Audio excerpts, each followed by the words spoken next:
মনপুরা বাংলাদেশের বরিশাল বিভাগের ভোলা জেলার অন্তর্গত একটি উপজেলা হচ্ছে এই মনপুরা। 2009 সালে মনপুরা ছবির পর থেকেই এই উপজেলার নাম বেশি প্রকাশ্যে আসে। মনপুরা ছবির কিছু দৃশ্য এই মনপুরাতেই ধারণ করা হয়। মনপুরা 5টি ইউনিয়ন নিয়ে গঠিত।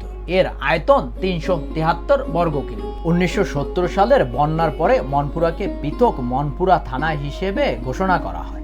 1983 সালে 7ই নভেম্বর এই মনপুরাকে উপজেলায় উন্নতি করা হয়।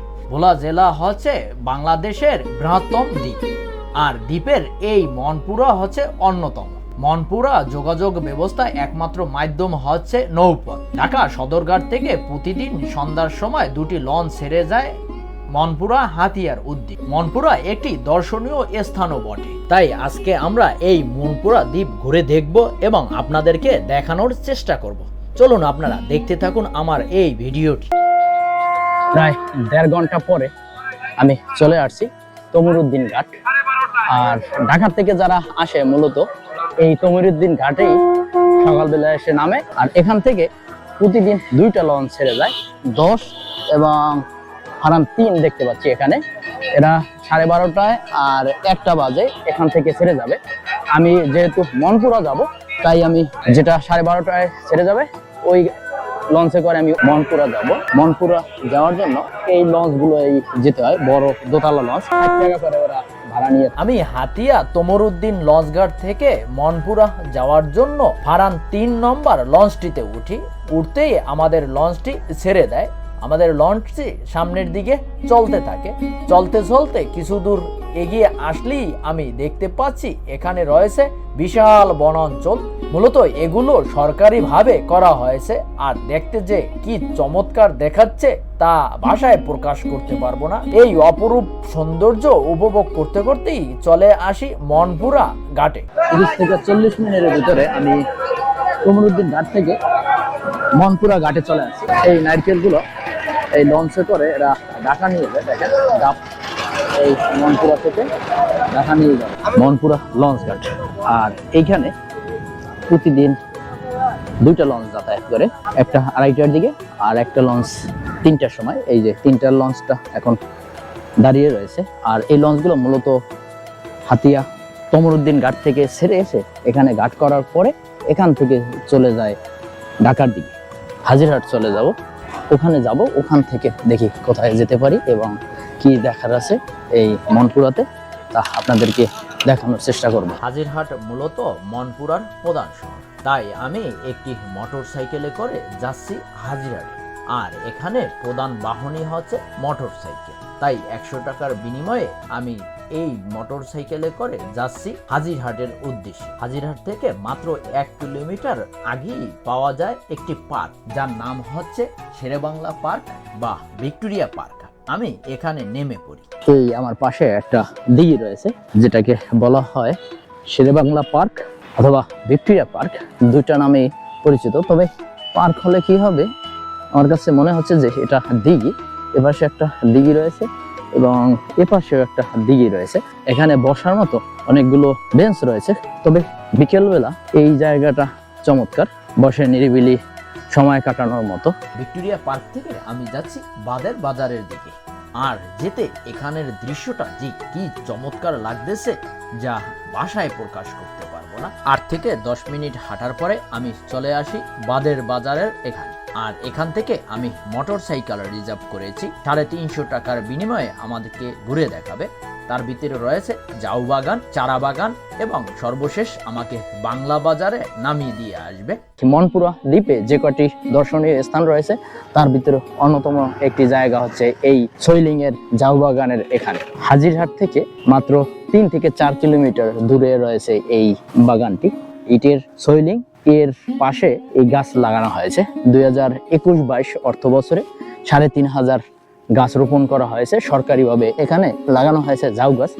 আর এই সড়কটি চলে গেছে, এপাশ থেকে ওপাশে যাওয়া যায়।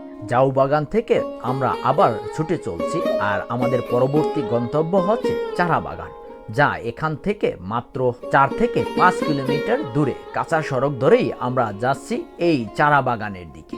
দেখতে দেখতে আমরা চলে আসি চারা বাগানের এখানে। চারা বাগান অনেক গাছ রয়েছে আশেপাশে, মাটির রোড এবং দুপাশে সারি সারি গাছ। চারা বাগান টুরিস্ট স্পট বলা হয়।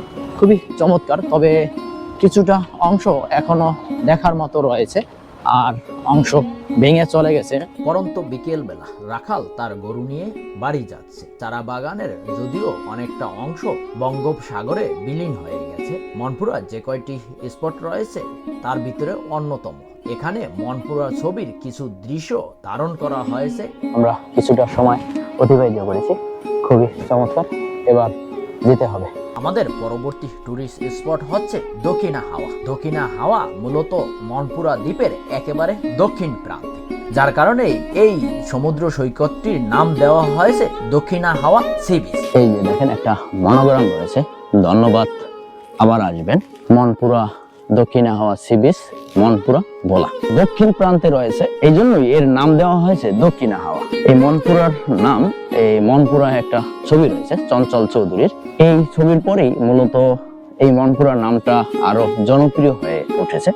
আর এই ছবির কিছু দৃশ্য এই দ্বীপের বিভিন্ন অংশে এই শুটিং গুলো করা হয়েছে। এটা একটা সি বিচ, এরপরে আর এদিকে কোনো জায়গা নেই, এটা হচ্ছে বঙ্গোপসাগর। এই বঙ্গোপসাগরের গর্ভে বিলীন হয়ে যাচ্ছে, কিন্তু এখনো তার সৌন্দর্যের কিছু ছাপ রয়ে গেছে, আছে এখনো, কিন্তু আগের মতো ওরকম নেই। আর এই কেওড়া গাছগুলো মরে যাচ্ছে, এই যে দেখেন কোনো পাতা টাতা নাই। এদিকে বঙ্গোপসাগরের গর্ভে বিলীন হচ্ছে এই জায়গাটা, কিন্তু অসাধারণ। দেখেন, আপনারা যদি এই মনপুরা দ্বীপে ভ্রমণে আসেন, অবশ্যই এই দক্ষিণা হাওয়া সি বিচটি ঘুরে যেতে পারে, সময় কাটানোর মতো একটি জায়গা। আর এই কেওড়া গাছগুলো রয়েছে মাথা উঁচু করে। দক্ষিণা হাওয়া সি বিচ ভ্রমণ শেষ করে আমরা আবার চলে যাচ্ছি। এখানে এটা মূলত একটি বেড়িবাঁধ,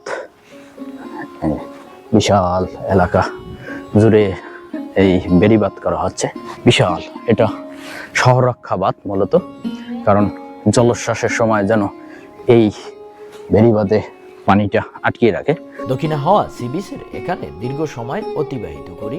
এবার যাওয়ার পালা জনতা বাজার লঞ্চঘাট। আর এখান থেকেই মূলত চরপেশন যায়, এখান থেকে মূলত চরপেশন বেতুয়া লঞ্চঘাটে যাওয়ার মাধ্যম হচ্ছে লঞ্চ এবং স্পিড বোট। এপাশেই আমার স্পিড বোট রয়েছে, আর আমি এখান থেকে স্পিড বোট দিয়ে যাব। 250 টাকা করে ওরা নিয়ে থাকে। আর লঞ্চ দুটা মেনে, একটা খুব সকালবেলা 9:30টার দিকে একটা লঞ্চ ছেড়ে যায়, 2টার দিকে একটা লঞ্চ, যেটা বেতুয়া লঞ্চঘাট। ভোলার সাথে যোগাযোগ ব্যবস্থা এখানে রয়েছে, আরো কয়েকটা যোগাযোগ ব্যবস্থা রয়েছে। আর আমি এই পথ ধরে চলে যাব ওপারে। এপাশে রয়েছে ঘাটটা, এপাশে এই লঞ্চঘাট দিয়ে আপনার বেতুয়া লঞ্চঘাট পর্যন্ত যাওয়া যায়। 250 টাকা তারা স্পিড বোটে নিয়ে থাকে। জনতা বাজার লঞ্চঘাট থেকে সি বোটটি 13-14 জন যাত্রী নিয়ে আমরা ওপারে যাব। আর যেতে হয়তো 15 থেকে 20 মিনিট সময় লাগতে পারে আমাদের লঞ্চঘাট। আর এপাশে অনেক মাছ ধরা বোট রয়েছে, দেখেন দুপাশে মাছ ধরা অনেক বোট, এই মাছ ধরা বোট রয়েছে, এপাশে বোট রয়েছে। বোটগুলোই মূলত বঙ্গোপসাগরে মাছ ধরার জন্য যায়, অসংখ্য বোট। আর এইসব অঞ্চলের মানুষের প্রধান পেশা কৃষি এবং এই মাছ ধরা, এই দুটার ভিতরেই তারা সীমাবদ্ধ থাকে।